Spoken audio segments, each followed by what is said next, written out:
I like blocking as a receiver, so I just wanted to block somebody else.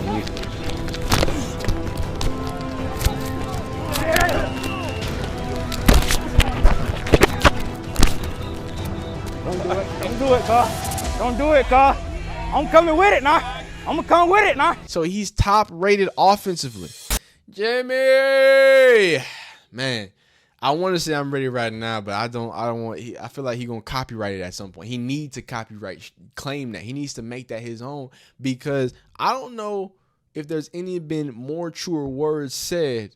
Because when Jimmy Horn said he's ready right now, I don't know if you knew that by his second time playing in the league, or second start, he would be top 10, well, really top 6, top 5 in PFF grades.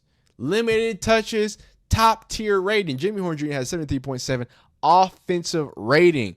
Wait. I thought this was for yeah, so this is out of Panthers. Okay, I just want to make sure. I was like, I think this might be out of the league, but so he's top rated offensively. You got the dang Bryce fan clubs tweeting out. I think an aspect that makes Jimmy Horn so dangerous in the offense is that he comes out of nowhere and he can kill you. He's probably never going to be an every down guy like T-Mac or Coker, but when he's in, all he's done is produce positive play after positive play. And I don't think I could have wrote that any better, because that's what we've been seeing so far with Jimmy Horn Jr. is just a lot of positivity. So today, we got some film to look at now. We got to go slow because y'all know what's going on. But this is a compilation of all the touches he's gotten. And if we have even more time, we can even go deeper into it, because something I want to talk about is the fact that while Jimmy Horn has been pretty effective, and every single time he gets an opportunity, he seems to maximize his opportunity, right? That 4th and 5, big 12-yard catch. He had a few end arounds in this, in this same game, few 5-yard end arounds. Last game, I think he had a 10-yard end around, as well as that big 34-yard gainer, right? So there's been a lot of positivity, but also when you talk about Rico Dowdle, they've used his end arounds, his speed, his threat to widen out defenses to make it easier for Rico Dowdle. So we'll get into that a little later, but let's talk about this one, right? So this, what you're going to see, and I'm gonna pretend like I know what I'm talking about, but I know a little bit what I'm talking about. You know what I mean? The fact check what I'm saying. So I do want to give Dave Canales credit. You've had an explosion from Mr. Rico Dowdle. You've had great plays from Jimmy Horn Jr. I do want to add a caveat. They have been playing some bad defenses. Not the point, but just to point out, right? So you have this, very wide set. You have 2 interior defensive linemen, 2 outside. So this is a light, this is a light set for a defense. This is a base defense, probably, right?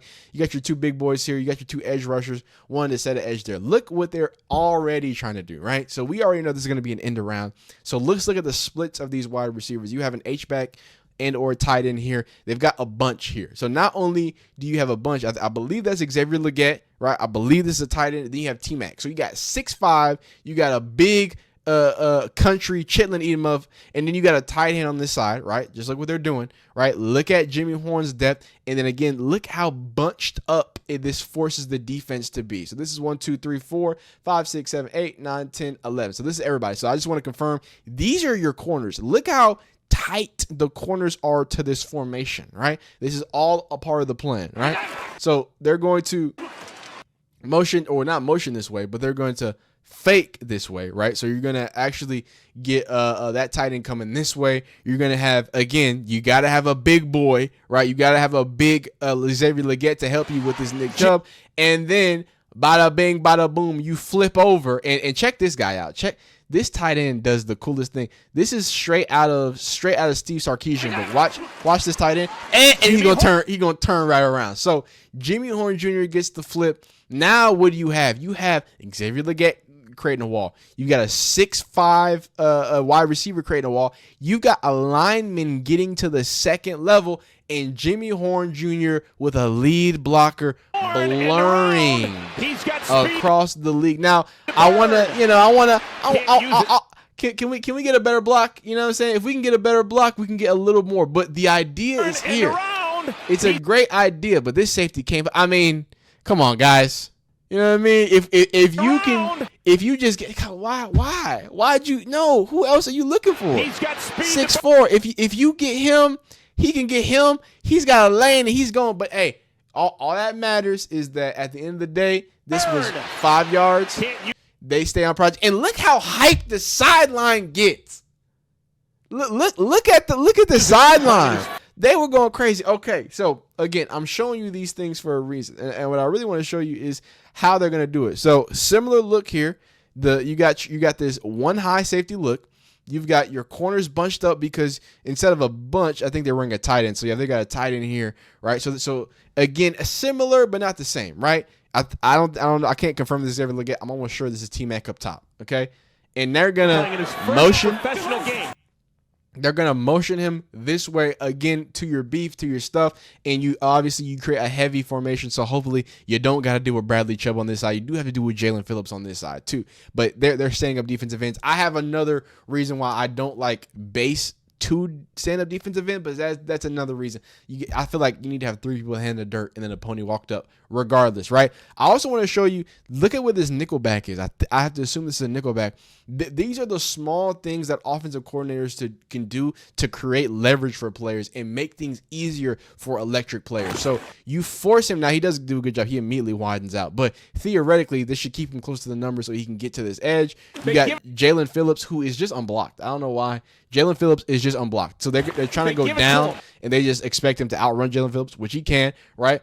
Now you've got Xavier Legette on this nickel player. He's running him wide. He has to make a decision there. Really good player by this nickel from widening him out, forcing him back into the defense. 5-yard game, not what you want to see. And honestly, the defense responded well, but you kind of see what happens when a good offensive play call, a good offensive scheme, and using that, in the right formation, what it's going to do is it's going to automatically open up things for you, right? So 5 yards, 4 yards, you stay ahead of the sticks. It wasn't 50 yards. It wasn't 1,000 yards, right? It's not an instant touchdown. But if somebody would just, if you execute at every single level, it would, right? You see how just by putting the defense in that sort of constraint, it opens things up for them. So I'm actually not sure what this is going to be. I think this is going to be something over the top. But right here, they're going to come out empty, right? So just looking at this looks... I'm no expert here. This looks cover 4-ish because you've got your cornerback so far here. You've got your safeties that are pretty tight, so they could be deep half, those deep halves, right? And then you got your nickelback in here mugging up, trying to probably get some layers here, maybe a blitz. So I don't know what this is going to fully be. So what does this look like? This is not cover 4, I don't think. This is cover 4 because he's staying out here. He's either cover 4 or it's 2 different ones. But what you do here again. Talk about scheming, right? And I think there's an offensive coordinator out there in Jacksonville that can learn to do this. And how do you respond? You have these. Look how far back these corners are. Look how much space is given. So what do? You go right underneath the Jimmy Horn Jr. on 2nd and 10. Okay. He basically has blockers out in front, but my God, them safeties came up quick. But easy, smooth. Nothing crazy there. Nothing crazy there. Now this one right here. This one right here. This is that one. This is the one I like to get greasy with. I like to tell y'all that this boy real nice. Okay. Some people just want to say, hey, it's a whatever. It's just a little 4th down conversion. I'm trying to tell you that in this one rep, Jimmy Horn shows you why he needs to be on the field at all times. So it really doesn't matter what coverage is. It looks manish down here, right? It looks like man, but again, I don't think they have a tight end over here. So this looks like man because everybody's matched up. You've got 2 high safety. It's what it looks like, right? You don't know what it's going to change into. You don't know if someone's going to roll down, but that's what it looks like. It looks like he's capping these 3 receivers, right? And he's going to stay, maybe even going to shift over to center field. So the ball's going to snap. Right, that is what happened. So this what's it called? This safety is immediately looking is this number 1 or number 3? I forgot how it was, but whatever. He's immediately looking for a crosser. He's looking for somebody coming into his airspace. That's what he's doing. So he's gonna step here. Now Jimmy Horn Jr. Look how far he gets displaced. Right. So for all the negatives, who are the people who want to say negative things about Jimmy Horn Jr. Is he small? Yes, he's small. Did he get bullied a little bit? Yeah, he got bullied just a little bit, right? He got tossed over to the side, okay, and gets completely displaced from where he needs to be because he wants to keep this tight. But watch what he does right here. And we've seen this in preseason. We've seen this in East-West Shrine Bowls. We've seen, and I tell you, when Jimmy Horn gets to the top of that route, boy, hey, buckle up. Shout out Rico Dowdle, but buckle up because he sticks that. Wait. Hey, oh, you can't even see it, but he's gone. He's gone. 4th and 5, and then extends again. He's small. That he's short, right? But this is what separates wide receivers. This is what makes you a small receiver and what makes you a Steve Smith type receiver. I'm not just going to catch the ball. I'm not just going to let this happen. It's 4th and 5. I need to pluck this thing out the air, and that's what Jimmy Horn Jr. does on a nice 4th and 5. He talks himself, oh, beautiful. They gave you this other angle, too, so you could see it. So, look, I want to show you this. And he's trying to do a quick little, so he wants to get inside. He wants to get inside so he can press outside. But at the same time, he doesn't want to get, bullied right here, right? But guess what he does? This is a bigger defender. You know what I'm saying? Look at this step, right? Look at what he does. Look at his head and look at what he does here. So he's like faking the fake. So he wants this defender. I'm leaning. You have all this pressure. I want you to think I'm head faking outside. I want y'all to know, like, Jimmy Horn is a route technician. I want you to think that I'm going. I got that inside leverage. I'm leaning on you with while you're outside, and now I'm gonna put my head outside to fake like I'm about to go inside. That's the meta game he's playing right now. Oh, I'm this way, my head's out here, I'm looking out here because I want to drop my hips and go this way. Guess where he goes? Bye-bye. He said, oh, no, he is holding on to his hips, boy. Them hips don't lie. Look at what he just did. Look at how far he is from the hashes here. 1, 2, get up off me. You got your hands on my hips. Don't touch J5. Jimmy Horn and J15. Easy. He got 4th down. He got grabbed all over the place. They can't believe it. And then there is a great look at, hey man, go ahead. They said you small. Don't matter if your catch radius is infinite, big guy. It don't matter how small you are if you go ahead and extend out and get them ball, put them paws on it. I'm so happy for Jimmy Horn, man. I gotta be honest with you. I'm so happy for Jimmy Horn, and I want to stress this because if y'all remember in the preseason, J.C. Horn, Jatavion Sanders, it wasn't just Colorado fans or fans of Dion or fans of Jimmy Horn that were saying, hey, Jimmy Horn's going to be that guy. No, it was NFL players saying, oh, we can't cover this mother. The ankles is cooked. There's nothing we can do. So this is the last play. This is going to be, I think this is that big, okay, thank you, Tom. The big play. So I love me some, because I'm a Texas fan. I love funky motions. I love misdirection because Steve Sarkisian. I love his offense is fun to watch. It's fun to look and be operated. So you're going to have a return motion here, right? So motion Jimmy across the stream. Now, remember what I showed you not last week, but in that last matchup. So look, now I want to watch how this defense responds. You can't really see it as much. Watch how the defense responds to him motioning this way. So I assume he was right here in the middle of this triple set, right? So he's going to motion across. The linebackers are moving. The linebackers are watching. You have this nickelback who's also looking on the inside. Everybody has their eyes on Jimmy Horn, right? Now, watch what happens, right? Then he comes back out. They look at that. Look. This is how you call an offense. This is how you use motion in an offense and how you use what you did last week to threaten defenses, right? If you're going to watch film, well, I'm going to threaten you with J5. You know what happened with J5 going motion, right? With a condensed split. Now, if you're really watching film, you would see that, Ted McMillan and Xavier Legette would be on this side. And then, tight on this side, because Jimmy Horn always goes to, whenever that play is ran, he goes to what side? He goes to the side of Ted McMillan and Xavier Legette. But that's not the point. The point is they immediately try to, autocorrect.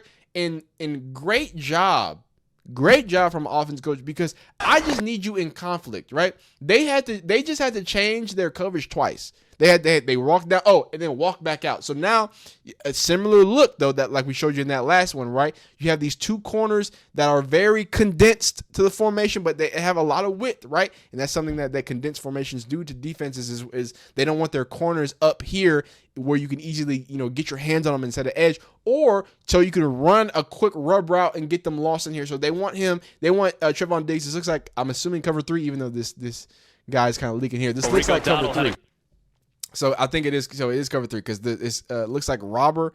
It's a cover 1 type variant because he's gonna widen out here. This nickelback, Trevon Diggs is gonna have that deep third. He's gonna stay wide. This safety is coming to rob or buzz, I should say, really. So what happens here is you put these guys in conflict. So from the beginning, it's all about putting these two defenders in conflict. Trevon Diggs is gonna take the deep, right? He's gonna take this deep half. And you can see his eyes. You can see Trevon Diggs' eyes. He's looking back.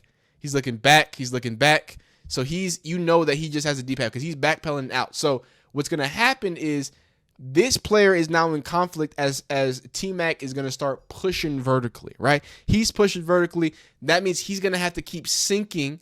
But the problem is he's got 2 people pushing vertically here, right? So now he's going to have to split this. He keeps outside leverage on T-Mac because he knows he's got Trevon Diggs over the top. Hey, I'm going to take that. But that little bit of hesitation, shout out to whoever disrespects Bryce Young. He is one of the most cerebral readers of defenses. Look at Bryce Young's eyes. Look at what he's seeing. Looks like he's looking at Xavier Legette getting passed off. And then right here, as he's about to get sacked, as T-Mac leaves, and he's not going to be open because he's got somebody over top. He squeezed this space. It doesn't matter because what he does see is with all of that happening. Wait, where is Trevon Diggs? Is he right here? My God. Yes, Trevon Diggs is right here. Okay, so yeah, he did. So he took deepest man. So he in fact got T-Mac. So exactly what you want. He goes vertical. He sits. Basically opens up Trevon Diggs for him. He's trying to cover both people. It opens up a beautiful 34-yard completion for old Jimmy Horn Jr. And then last rep here, because what I want to show you is again with the end around. So I showed you, because we didn't get to see this at the other time. What did I show you last time? So I showed you the end around. And I showed you a few rules with the end around. Now, what they're going to do, they're going to break the rules with the end around. So they have a tight end here. They got T-Mac up top wide. And I think this is Trevon Diggs up. So this looks like more of a general man look, right? You've got your tight end here this time. Rico Dowdle, I can't see who's the wide receiver down here, right? Now we're going to motion across, and they're gonna honor that motion. And, whoa, this is a little different. Yeah, this is different. So if you see, this is almost blocked. This is kind of like a trap. Almost. And I'm sure one of my technical people has a better way from this, but they're going to leave this defensive end unblocked because of the speed of Jimmy Horn. They think the speed can block. That allows them a free release to immediately get to the second level. So now you've got these okay, so this is what it was. It was a double tight end look. I couldn't see how many opposite lines. So it's a double tight end look. They free release. They let that last man there. Boom. And Jimmy Horn beautifully executes well. So I just want to talk about the fact that, as much as Jimmy Horn Jr. is doing great, it's also good to see him with somebody who really trusts him to give him the maximum amount of touches and put him in a really great opportunity to continue to find great success. Highly rated, doing best, and taking every opportunity and making the most of it. Y'all let me know how y'all feel about Jimmy Horn Jr. And if y'all want to see more, J15.